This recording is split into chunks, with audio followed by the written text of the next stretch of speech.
বন্ধুরা ভোগ কিন্তু খুবই ভালো ছিল, মানে 3 রকমের প্রসাদ ছিল। চলো ভেতরে ঢোকা যাক। দৌড়াবে না তুমি, চলো আস্তে আস্তে। দেখো ছোট্ট বেবি, বিশাল বড় জায়গা, বেশ নিরিবিলি শান্ত একটা প্রকৃতির জায়গা বলতে পারো। বেলুড় মঠ খুবই শান্ত আর বিশাল জায়গা জুড়ে কিন্তু রয়েছে। তো যারা যারা এখনো আসুনি অবশ্যই এসো, মন ভালো হয়ে যাবে এখানে এলে পরে। এটা হচ্ছে লাইব্রেরি, মানে সমস্ত রকম রামকৃষ্ণদেবের, তারপরে স্বামীজি, সব সাহিত্য সমস্ত কিছু কিন্তু এখানে পাওয়া যায়। তো এই দেখো বেলুড় মঠের মন্দিরটা,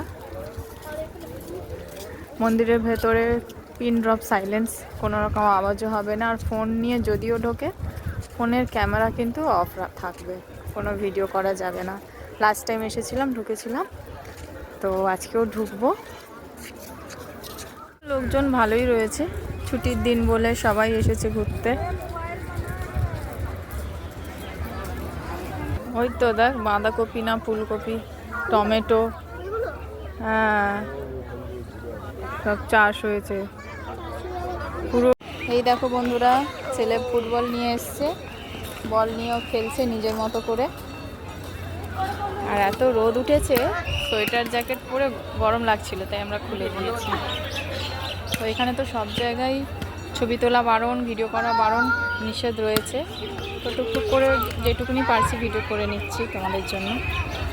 এখন মন্দির দর্শন করে বেরোলাম, 11টা 40-এ খুলেছিল, আর বন্ধ করে দিয়েছে। তো 12টার সময় তো এখান থেকে বেরিয়ে যেতে হবে বেলুড় মঠ থেকে। আর যারা ভোগ খাবে তারা পেছনের ওই দিক দিয়ে যাবে, ভোগ খেয়ে ওই দিক দিয়ে বেরিয়ে যাবে। আর আমরা এখানে তো খাচ্ছি না, দক্ষিণেশ্বরে খাবো, সেই জন্য এখান থেকে এখন আমাদের বেরিয়ে যেতে হবে। তো তারপরে আমরা বেরিয়ে এসেছিলাম দক্ষিণেশ্বরের উদ্দেশ্যে।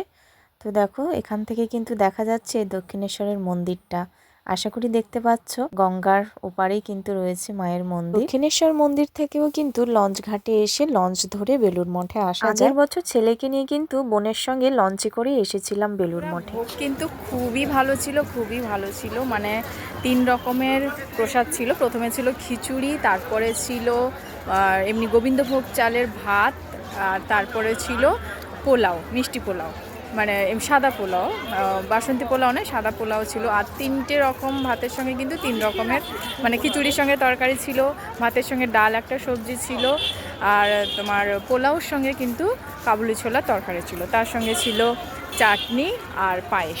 খুবই সুন্দর খাওয়া দাওয়া হলো, আর খুবই ভালো লাগলো এখানে ভোগ খেয়ে। যারা যারা এখনও খাওনি অবশ্যই কিন্তু এসে একবার খেয়ে যেও, সত্যি খুব ভালো লাগবে। আর ভিডিওটি কেমন লাগলো সেটাও জানাতে ভুলো না কমেন্ট সেকশনে। দেখা হচ্ছে আবার নতুন কোনো ভিডিওতে। সবাই খুব ভালো থেকো, সুস্থ থেকো, টাটা সবাইকে, ধন্যবাদ।